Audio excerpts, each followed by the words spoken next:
De quel Yaoundé vous parlez?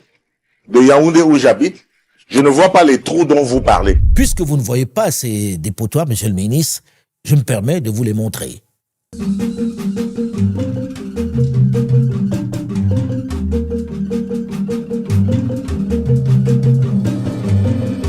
Infomédia, qui s'est donné pour ambition dans son magazine Tour d'Afrique de parler sans concession, sans complaisance des grands sujets de notre société, afin de nous mettre face à nos réalités, vous propose aujourd'hui de parler de l'insalubrité dans nos villes. Un sujet particulièrement sensible auquel il faut s'attaquer sans peur, même si ça pique un peu aux yeux. L'insalubrité en Afrique constitue aujourd'hui l'un des défis les plus profonds, les plus persistants et les plus transversaux auxquels le continent est confronté. Elle ne se limite pas à une question d'hygiène ou de propriété de nos maisons, mais renvoie à un ensemble de défaillances structurelles touchant l'accès à l'eau potable, l'assainissement, la gestion des déchets solides et liquides, la planification urbaine, la gouvernance publique et plus largement le modèle de développement. Mais l'aspect dont nous parlerons aujourd'hui est relatif aux déchets qui s'amoncellent dans nos villes. On va partir d'abord des faits concrets, des constats que nous faisons au quotidien. Ces décharges publiques qui se multiplient dans nos centres urbains et ruraux. Ces décharges à ciel ouvert auxquelles nous semblons nous accoutumer. La propreté des villes africaines est un sujet qui suscite souvent des débats passionnés entre perceptions subjectives et données concrètes. Il est parfois difficile de trancher. Il existe même des villes célèbres pour l'immensité de leurs décharges. À seulement 8 km à l'est de la capitale Nairobi au Kenya, le plus grand dépotoir d'Afrique n'en finit pas de s'étendre. 45 hectares environ, c'est-à-dire près de 7 fois la taille d'un stade de football comme celui du Camp Nou du Barça. Depuis une cinquantaine d'années, la décharge municipale de Dandora, succession de montagnes, de détritus et de déchets toxiques, reçoit jusqu'à 2000 tonnes d'ordures par jour sur lesquelles se ruent des milliers d'humains et d'oiseaux à la recherche de subsistance. Selon la plateforme africaine des villes propres, plus de 90% des déchets produits en Afrique sont éliminés dans des décharges sauvages. 19 des 50 plus grandes décharges du monde se trouvent en Afrique subsaharienne. En 2024, suite aux fortes précipitations en Ouganda, un énorme monticule de la décharge publique de Kampala a englouti une trentaine d'habitations et fait de nombreux morts. Pourtant, les autorités étaient alertées de ce risque depuis 2022 par des parlementaires qui avaient dénoncé la dangerosité de ce site d'enfouissement surexploité qui reçoit les ordures de Kampala, la capitale, depuis 28 ans. Très régulièrement, des organismes s'emploient à établir des classements des villes les plus sales ou débordées par les ordures. La RDC, la République démocratique du Congo, est régulièrement citée dans ce triste record, notamment la ville de Kinshasa, où la production journalière moyenne des déchets solides est estimée à 10 000 tonnes, pour un taux d'assainissement de seulement 20% au plan national. Reportage à Kinshasa de Julia Muketo, notre correspondante régionale.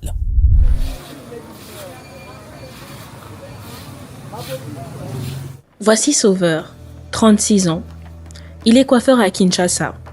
Et chaque jour, avant même de commencer à travailler, il nettoie le caniveau et la devanture du salon où il exerce. Il n'a pas vraiment le choix. L'accumulation des déchets devant le salon crée un environnement insalubre, met les clients mal à l'aise et finit par en faire fuir certains. Une situation qui affecte directement ses revenus. Salite tu consomme mutu moya tambola makolo ezate limwaka mutu po bakiya bakatsa na ngamba kimaka salite tele moya okatsa ezate ba mai banini tu consomme yango mona sala nini sa propriétaire oye salite ezate po kila okota bisika propre. Mais ce que vit Sauveur dépasse largement son cas personnel. Selon des chiffres communiqués en 2024 par le député congolais Godé Mpoyi, Kinshasa produit environ 30 000 tonnes de déchets par jour. Pour maintenir la ville propre, il faudrait mobiliser plus de 900 000 $ par jour, uniquement pour l'évacuation des ordures. Bienvenue à Kinshasa, capitale de la République démocratique du Congo, une mégapole de près de 20 millions d'habitants, située à cheval sur l'équateur, au cœur du bassin du fleuve Congo et soumise à un climat tropical humide. Dans cette ville où les pluies sont longues et régulières, les déchets non collectés sont entraînés par les eaux de ruissellement. Ils bouchent les caniveaux, s'accumulent dans les rivières et les ravins, puis envahissent les quartiers et les habitations. Dans un espace urbain marqué par des pentes naturelles, des cours d'eau et des zones basses, la pluie transforme les ordures en danger quotidien. À Kinshasa, la pluie n'est pas la cause du problème. Elle en est le révélateur. Pour comprendre comment cette réalité est vécue par celles et ceux qui y sont directement exposés, je me suis rendue dans la commune de Ngaliema, à l'ouest de Kinshasa. Ici, plusieurs habitants ont accepté de me parler de leur exaspération, mais aussi de leur fatigue face aux conditions dans lesquelles ils vivent. Desha, qui a 18 ans, explique que le problème ne vient pas uniquement d'un manque de volonté des habitants. nde eza boye basalita babwaki mopeyaka mingi te ya mosusu mo dimanche mo tozwa yango tozongisi bango sikoyo mosusu nde bayaka babutu kobwaka wana donc moyen opekisa bango na buton eza te parce omona bango te yango komo obimabima boye. Faute d'un système structuré et durable, les habitants interviennent après les dégâts dans une logique de gestion réactive plutôt que préventive. Kompani bandaka kobwaka me babwaka esu te po nde basalaka babwaka bamabele yango babwaka mabele yango mabele oyaka kopela yango batika kobwaka yango siko bato kaka nde kaka oyo balambaka oyo badeshange yango bakobwaka. Habitante de longue date du quartier, Maman Lily pointe du doigt l'absence de caniveau qu'elle considère comme l'une des principales causes de l'accumulation des déchets et des inondations répétées.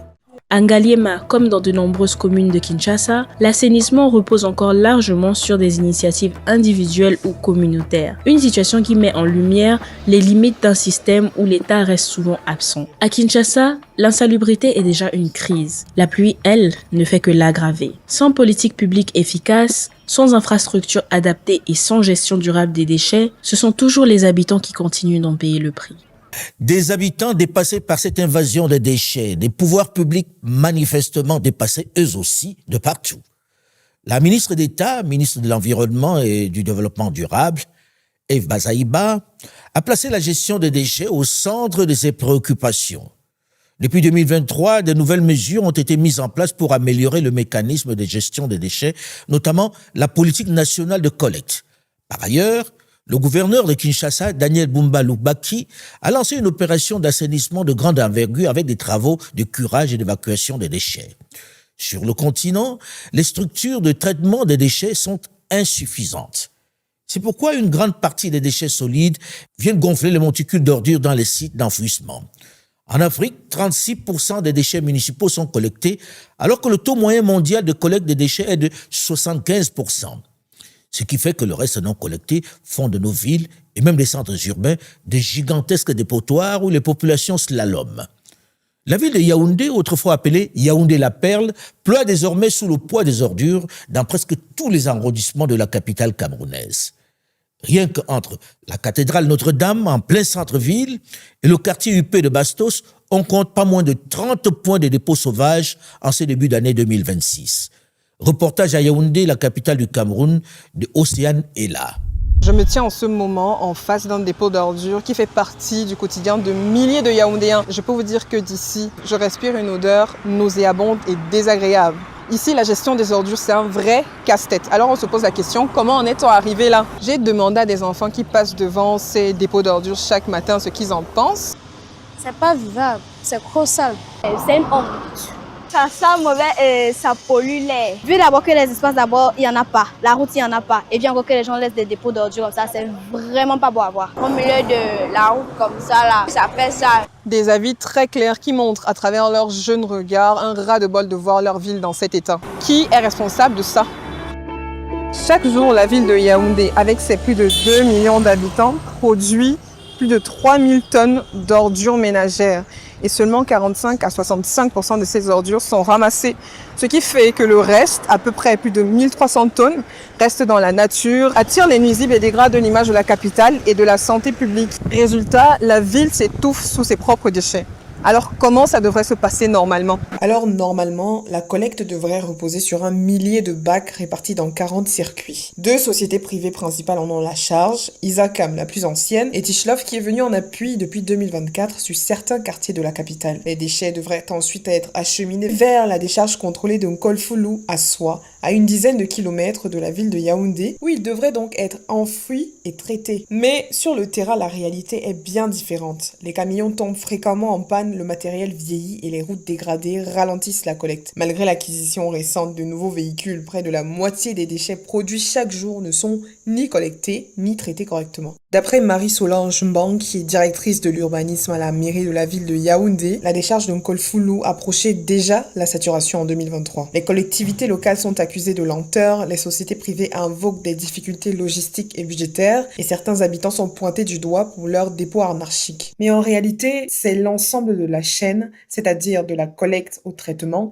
qui souffre d'un manque de coordination, de moyens et parfois même de vision commune. Face à ce quotidien, une partie de la jeunesse a décidé de passer à l'action. En début 2025, un hashtag a lancé une vague d'initiatives Poubelle Challenge. Le principe était simple, se filmer devant un dépôt d'ordures pour dénoncer l'état des lieux et publier sur les réseaux sociaux. Ce mouvement en ligne a rapidement dépassé les écrans puisque quelques jours après, Zafran a fondé les Nettoyeurs, une initiative citoyenne portée par des jeunes via des actions de terrain pour ramasser les ordures. Au fond, nous voulons mener une vaste campagne d'hygiène et de salubrité, d'éducation même, d'attirer l'attention sur la possibilité de se faire de l'argent, de faire toute une économie avec la question d'ordures, de fabriquer du gaz, parce que chaque poubelle est une richesse énorme. Leur mobilisation a commencé aussi à attirer l'attention des autorités locales. Yaoundé étouffe sous ses déchets. Tout le monde le voit, tout le monde en parle.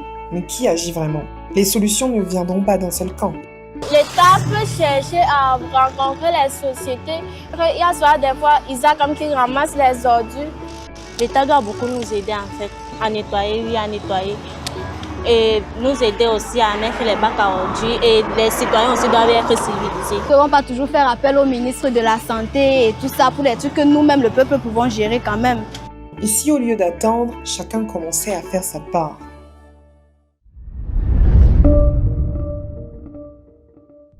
Si chacun commençait à faire sa part, les choses iraient certainement beaucoup mieux.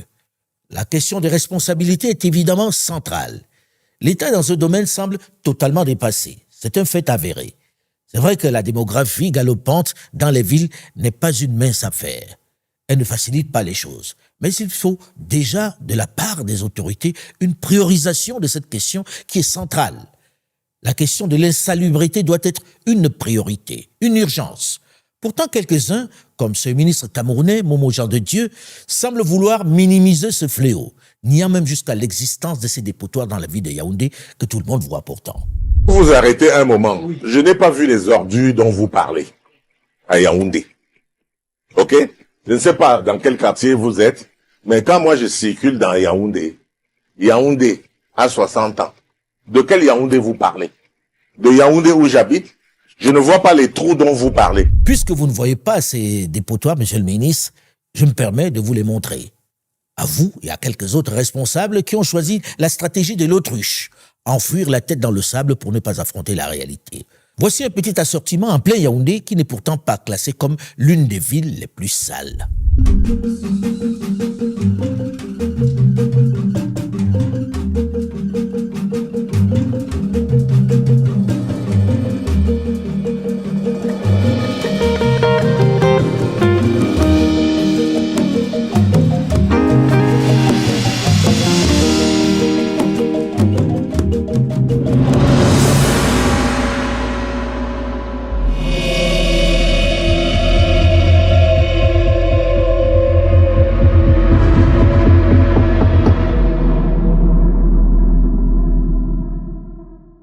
En janvier 2026, face à cette insalubrité galopante que ne voyait pourtant pas le ministre, le gouvernement a lancé un plan d'urgence.